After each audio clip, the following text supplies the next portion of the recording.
한덕수 전 총리가 오늘 출마를 공식화하면서 또 내일 결정될 국민의힘 후보와의 단일화 가능성에 주목이 되고 있습니다.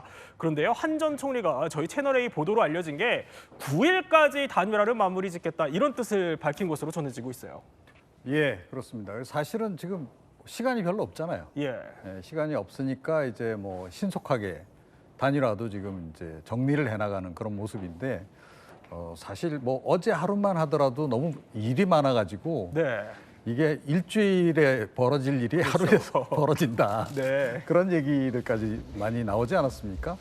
사실은 이번에 워낙 이 대선 일정이 촉박하고 해서 제가 보건대는 하루가 거의 일주일이다. 하루가 일주일. 예, 그래서 그렇게 보시면 되고, 그러니까 대선에서 벌어질 수 있는 일들이 아주 압축적으로 진행이 된다. 네. 앞으로 남은 기간 동안도 아마 거의 국민 여러분들께 체감하기엔 한 6개월 정도? 네. 예, 그 정도의 그 밀도 높은 기간을 우리가 보내게 되지 않을까 그렇게 생각을 합니다. 자, 뭐 9일까지 단일화를 마무리 짓겠다고 했기 때문에 다음 주면은 일단 단일화에 대한 작업이 본격적으로 또 들어갈 것 같은데, 그런데 이 관건은 이 반명 빅텐트 단일화 성사 여부가 이 정치권 셈법이 굉장히 복잡하게 움직이고 있기 때문에, 그러면 이 단일화가 어떻게 성공할 수 있는지는 역대 대선을 살펴보면은 하나씩 알 수 있다고 합니다. 저희가 하나씩 짚어볼 텐데요. 자, 그래픽이 뜨는데 성공과 실패의 역사, 첫 번째 성공부터 한번 볼까요? 성공을 보면은 1997년 DJP 연합이 단일화의 성공 사례로 꼽히고 있어요. 예, 15대 대선인 1997년 이제 대선에 있어서 DJP 연합이 성공 사례로 꼽힌다라고 좀 말씀드릴 수 있겠습니다. 당시에 이제 새정치국민회의의 이제 김대중 후보와 자유민주연합의 김종필 총재가 97년 11월 3일 날 DJP 연합에 합의문에 서명을 했습니다. 이게 대선을 불과 45일 앞둔 그런 형국인데요.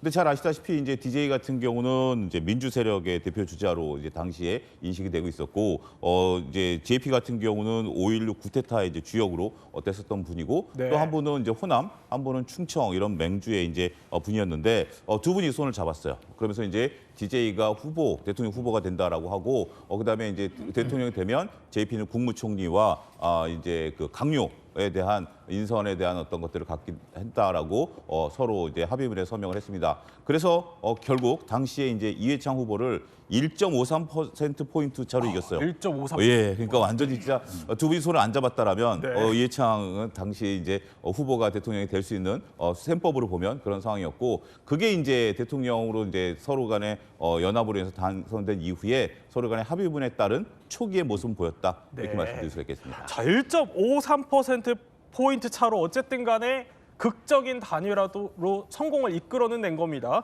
그런데 이 DJP 연합이 최진 원장님 끝까지는 못 갔잖아요. 이게 그 속사정이 뭘까요? 그러니까 한마디로 말하면 겉과 속이 달라서 DJP 연합이 깨졌습니다.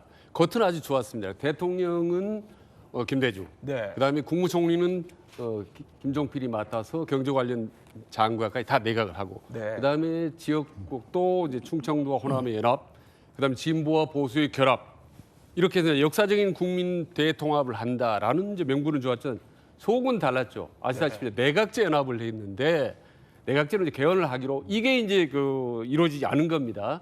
그래서 2년 말에 JP가 이제 공동연합을 완전 포기를 선언하고, 나 속았다, 근데 속았다 이렇게 네. 얘기를 하면서 이제 깨집니다. 근데 사실은 김대중, 김종필 두 사람이 원래 정치적인 뿌리 또 다르고 정치 철학도 달랐기 때문에 깨질 수밖에 사실 없었습니다. 예고된 어떻게 보면 이제 결별이었죠. 사실 제일 중요한 게 이제 정책적인 건데 서로 물과 기름처럼 아주 달랐거든요. 예를 들면 대북 햇볕 정책 같은 국가적으로 중요한 어떤 정책 아젠다에 대해서 두 사람이 아주 생각이 달랐단 말입니다. 네. 그러니까 어떻게 보면 필연적으로 예고된 헤어질 수밖에 없었던 두 사람의 어떤 결말이었다. 그래서 연정이 참 처음에는 좋았지만 아쉽게도 말미 부분에는 좀 실질적인 성과는 거두지 못했다. 네. 그런 점에서 이제 JP는 많이 이 부분에 대해서 김대중 비판을 했지만 나중에 인간적으로는 김대중 대통령에 대해서 높이 평가는 했습니다. 사실은. 네. 그러니까 겉은 같았지만 속까지 같지는 못했다라고 네, 설명을 그렇습니다. 해주셨지만, 이종훈 평론가, 이 DJP 연합의 결별이라고 해야 될까요? 이게 단일화를 봤을 때는 단일화에는 어떤 교훈을 좀 남겼다고 보세요? 그러니까 단맛과 쓴맛을 다 보여준 사례다. 아, 그래요? 그렇게 생각을 해요. 그러니까 단맛은 뭐냐면 단일화를 하니까 확실히 승리 가능성은 높아지네. 네, 승리는 네, 난다. 그런 거죠. 네. 그러니까 사실은 그 이후에 단일화 이 논의가 계속 나오는 이유가 그때의 그 단맛을 잊지 못해서 그런 거예요. 아, 예. 네, 그런데 사실은 이제 쓴맛, 조금 전에 이제 설명했다시피 이게 단일화라는 게 단일화 과정도 굉장히 힘들어요. 서로 의견 일치 보기 그렇죠. 어렵고 예. 또 그 중요한 것은 그 약속이 끝까지 지켜지느냐. 그래서 그 단일화 전선이 끝까지 가느냐 이제 하는 건데 사실은 이제 이 실패했던 경우잖아요. 그러니까 의원내각제 사실은 JP는 의원내각제론자였습니다. 그런데 그것도 이제 달성이 안 되고 하니까 2년 만에 이제 결별을 이제 하게 된 이제 그런 그 상황인데, 그러니까 이게 명함을 함께 보여주는 거죠. 네. 그러니까 이 쓴맛을 사실은 그 뒤에 단일화 하시는 분들이 좀 더 유념을 해서 좀 신중하게 이렇게 접근해야 되는데 그것보다 네. 당장의 그 단맛을 지금 추구하는 그런 경향이 아직까지도 좀 남아 있는 게 아닌가 그렇게 생각합니다. 그러니까 결국은 선거 이후 승리를 한 이후에 정부를 구성하는 것까지 다 염두를 해둬야 된다 이런 말씀을 해주셨지만, 그러면 또 다른 사례를 한번 살펴볼게요. 이번에는 절반의 성공이 뜨는군요. 절반의 성공하면 2002년 노무현, 정몽준 단일화가 뜹니다. 이게 일단 당시 정치적 배경부터 한번 살펴볼까요? 예, 일단 처음부터 노무현, 정몽준 후보가 나섰던 것은 아닙니다. 특히 이제 노무현 후보 같은 경우 2002년 광주 경선에 이인재 당시에 이제 서로 간의 후보와 경선에 붙었는데 여기서 파란을 이제 일으킨 겁니다. 그러면서 당시 1위였던 이인재 후보가 노무현 후보한테 이제 진 그런 형국이 됐겠죠. 네. 그러면서 이제 노무현 후보가 이제 대통령 주자로 나서고 있는데 당시에 상대측 지형 다른 분들의 상황들을 놓고 본다라면 당시에 지방선거에서 한나라당이 이겼습니다. 그러면서 이해창 그 후보에 대한 인기가 굉장히 높았고 당시 2002년은 월드컵 시즌 아니었습니까? 그러다 보니까 이제 정몽준 후보에 대한 지지도도 이해창 1위, 2위가 정몽준 후보, 3위가 노무현 후보 이런 식이었었어요.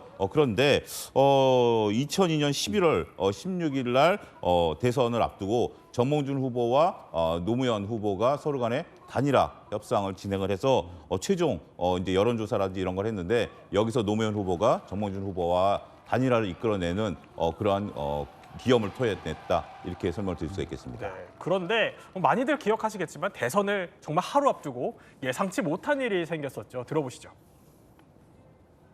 국민통합 21의 정몽준 대표는 민주당 노무현 후보에 대한 지지를 철회하며 국민 여러분께서 각자 현명한 판단을 해주시기를 바랍니다. 자, 이종우 평론가. 네. 대선을 그러니까 하루 앞두고 지지를 철회한 거예요. 근데 이게 정몽준 전 대표 자서전에 왜 그런지가 나온다면서요. 예, 그러니까 뭐 이제 공식적인 이제 설명에 해당하겠죠. 예. 그때 왜 이제 그걸 처리하게 됐는가. 기본적으로는 뭐 DJP 연합 경우도 그랬지만 이게 일종의 보수 진보 이제 그 단일화 아니겠어요? 자, 그러다 보니까 대북 인식의 차이가 있었던 거죠. 네. 그래서 특히 노무현 전 대통령이 이제 그 당시에 뭐 반미면 어떠냐, 뭐 이제 이런 얘기를 이제 하고 그랬는데 그런 거를 보면서 이거 안보 간에 서로 차이가 좀 많은데 그래서 문제 제기를 계속 이제 한 거거든요. 이제 그게 하나 있었고 그게 나중에 이제 그래서 잘 합의가 이제 됐습니다. 그래서 이제 뭐 미국과 관련한 정책은 이제 한미 동맹 네. 강화하는 방향으로 이렇게 하기로 이렇게 했는데 그래서 이제 국정 동반자다.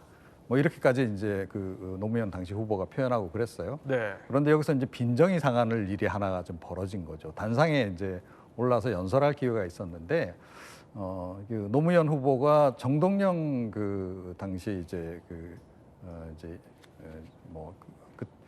고문 네. 정동영 후보. 예. 당시. 정동영 후보죠. 그러니까 예. 당시 정동영 후보를 이제 옆으로 이렇게 함께 불러서 이제 이렇게 하니까 노무현 후보는 가운데 있고 정몽준, 정동영 그 후보는 이제 옆에서 약간 보좌를 하는 듯한 그런 이제 모양이 연출이 됐다는 거죠. 그래서 이제 좀 이제 뭐 지지 철회했다 하는 건데 그런데 사실은 그 당시에 다른 소문도 돌았어요. 그게 뭐냐면 조금 전에 이제 그 대변인 인터뷰 내용이 나왔는데요. 네. 그 대변인께서 드라마틱한 엑시트로 유명하신 분 아닙니까? 네. 김행 대표님. 예. 근데 그때 내부에서 서로 소통이, 그러니까 사인이 조금 잘 안 맞아서 이게 아직 완전히 결정된 상태가 아니었는데 지지철회 발표가 먼저 나가버리는 바람에 이거 뒤로 좀 되돌릴 수도 없고 그래서 그냥 그대로 그냥 지지 철회로 진행이 됐다. 네. 그런 설도 있습니다. 아직까지는 설이고 확인된 바는 없지만 그런 얘기들이 나올 정도로 어떻게 보면 악재였어요. 그렇죠? 네. 근데 이런 악재를 딛고 노 전 대통령이 그럼에도 불구하고 당선이 된 거예요. 그 이유는 뭐라고 보십니까? 어찌 보면 끝은 좋지 않았지만 과정은 아주 좋았다. 감동적이었다. 뭐 이러죠. 그러니까 정몽준 후보가 이제 갑자기 지지 철회를 선언한 거 아니겠습니까? 단일화 취소, 예. 철회 이걸 선언했는데 너무나 놀란 노무현 후보가 이제 정몽준 후보 집으로 갔다가 기다려도 만나주지 않고 그래서 쓸쓸히 뒤돌아서서 오는 모습, 문전박대 당하는 모습 이런 것들이 이제 전국으로 전파를 타서 방송을 보면서 국민들이 이제 심금을 울렸죠. 그래서 네. 지지층은 너무 안 됐다 뭉치자 측은지심이 크게 발동을 한 거고 무당층에서도 이거 좀 안 됐다 도와주자라는 이제 마음이 결합이 되면서 갑자기 뒤늦게 신호가 난 거죠. 네. 저게 어떻게 보면 이제 감성 정치인데 사실 본선에도 노무현 대통령이 사실 뭐 기타 치면서 눈물 뚝뚝 흘리고 상록수 부른 이런 모습들이 이제 심금을 울려서 이해창 후보를 누르고 당선자지 않습니까? 그러니까 이래저래 어쨌든 노무현 전 대통령 상당히 감성 정치에 상당히 뛰어난 사람이다. 네. 그래서 단일화가 결국 실패했지만 결국은 많은 그 과정에서 표심을 얻어서 결국은 이제 성공을 하고 당선이 됐다. 그렇게 봅니다. 결국은 과정이 또 중요했고 어떻게 보면 전화위복이 됐다 이런 생각이 네, 그래서 해주셨는데 오히려 전화위복이 됐죠. 그럼 다음 카드도 한번 살펴보겠습니다. 또 다른 카드는 실패가 뜨는데 1987년 그러니까 김대중, 김영삼 당시 YS DJ 단일화를 얘기하는 거예요. 예, 그렇습니다. 우리가 1987년 소위 이제 60항쟁이다라고 하면서 예. 대통령 직선제를 요구했었던 이제 시민 학생들의 시위가 이제 거셌었죠. 그러다 보니까 이제 당시에 노태우 후보가 6.29 선언을 합니다. 대통령 직선제를 받아들이겠다라고 하면서 16년 만에 드디어 이제 대통령 직선제에 대한 이러한 이제 국민들의 여망이 이제 실현 가능성이 있게 됐다라고 좀 말씀드릴 수 있겠죠. 당시 이제 민정당에서는 그 노태우 후보를 대선 주자로 일찌감치 이제 그 선정을 해놓은 상태인데 당시에 이제 김대중 후보와 김영삼 후보에 대한 단일화 논의가 상당히 이제 국민들이 열망을 했다라고 좀 말씀드릴 수 있겠습니다. 예. 두 분도 그런 것들에 대한 것들을 하기 위해서 상당히 많은 노력을 했었던 것으로 알려지고 있는 그런 상황인데요. 근데 안타깝게도 87년 이제 10월 27일 고려대에서 시국 토론을 했는데 이게 딱 두 분이 서로 등을 돌아서서 각각 창당을 해서 각각 대선 후보로 나서는 그러한 안타까운 계기가 된 사건으로 자리매김했다 이렇게 말씀드릴 수 있겠습니다. 자, 그런데 이 후보 단일화에 결국 실패를 했어요. 근데 당시에 기대가 굉장히 컸던 만큼 그 이후에 반발도 거셌다고 해요. 난리가 아니었죠. 그때 뭐 단일화하라라고 하면서 이제 삭발도 하고. 삭발이요. 예, 그리고 달걀도 던지고 돌도 던지고. 네. 심지어는 이제 그렇게요. 화염병, 사제, 폭탄까지도 등장을 했습니다. 네. 그래서 끝내 이제 단일화를 못하고 노태우 후보가 사실 어부지리로 됐죠. 예. 그때 이제 여러분 아시다시피 노태우 후보가 역대 대통령 중 최저 득표율로 됐습니다. 36%. 네. 그리고 2위였던 YS가 28%, 3위였던 김대중 27%. 그랬군요. 두 사람이 단일화돼서 완전 과반 넘게 그렇죠. 예. 승리를 했을 텐데 결국은 이제 졌습니다. 그래서 나중에 이제 사실은 3위로 했던 김대중 후보는 좀 후회를 했죠. 네. 본인이 양보를 했어야 되는데 그러지 못했다라는 아쉬움을 토로했습니다. 근데 다행스럽게도 이제 김영삼, 김대중 대통령 두 사람이 나중에 네. 대통령이 됐기 때문에 그나마 참 다행스럽다라고 네. 하는 생각이 들죠. 자, 아까 최진 원장님께서는 DJP 연합 말을 하면서 이게 겉은 그래도 같았다라고 말씀을 해주셨어요. 그러면은 이렇게 각자 또 갈라지게 됐던 두 사람이 그럼 선거 메시지를 내세웠던 것도 달랐나요? 그렇죠. 선거 메시지 이제 그때부터 이제 본격적으로 이제 직접 투표가 되면서 예. 이제 정당들이 이제 색깔이라든지 이미지 이런 것들을 이제 사용하는 계기가 됐다라고 좀 말씀을 드릴 수가 있겠습니다.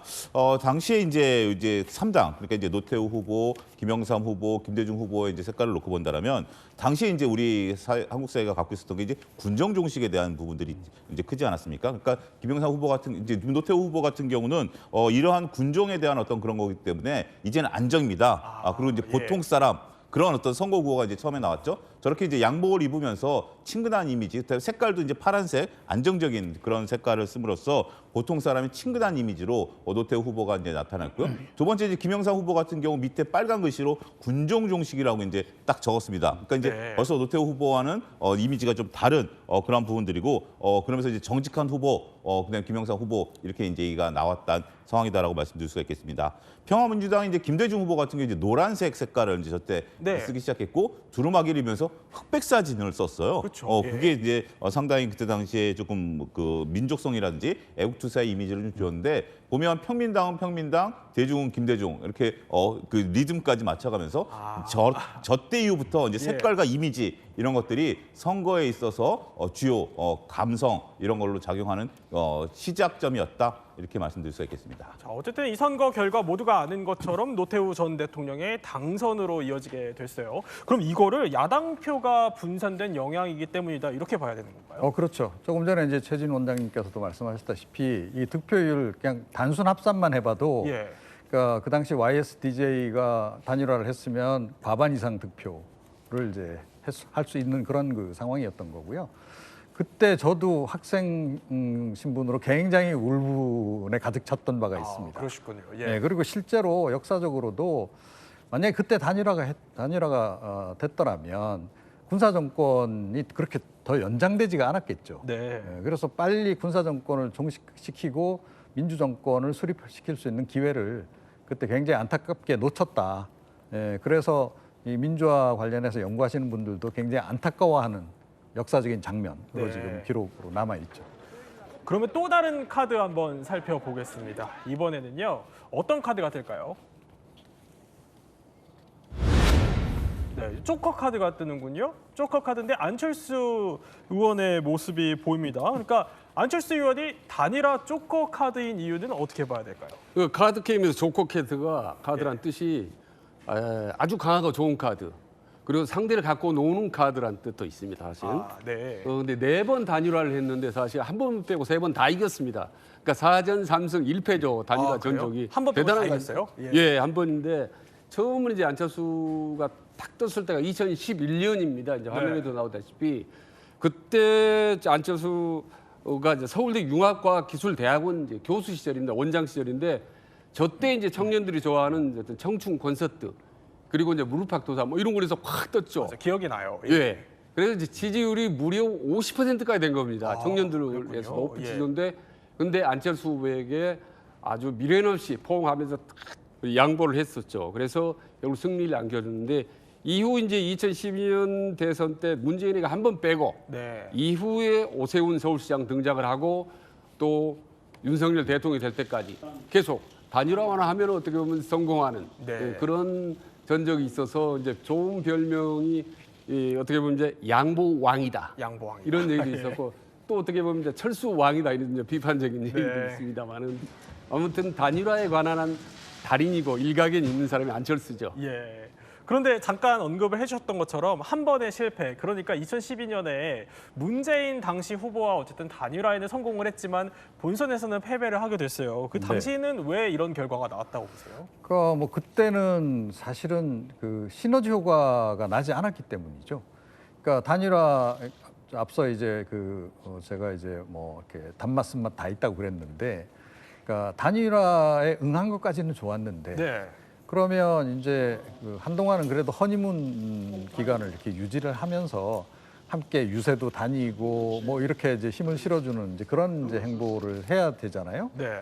그런데 뭐가 불만이었는지는 모르겠으나 이분이 그냥 가방 메고 미국으로 떠나버리시는 그런 이제 장면이 그 당시에 연출이 되면서 네. 시너지 효과가 확 반감이 돼버린 거죠.